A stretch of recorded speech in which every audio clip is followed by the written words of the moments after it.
Oh, pardon me. Oh wait, that wasn't me.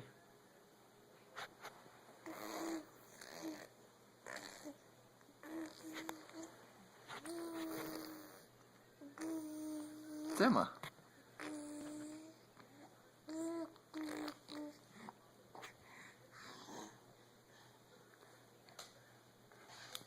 You having fun, Emma?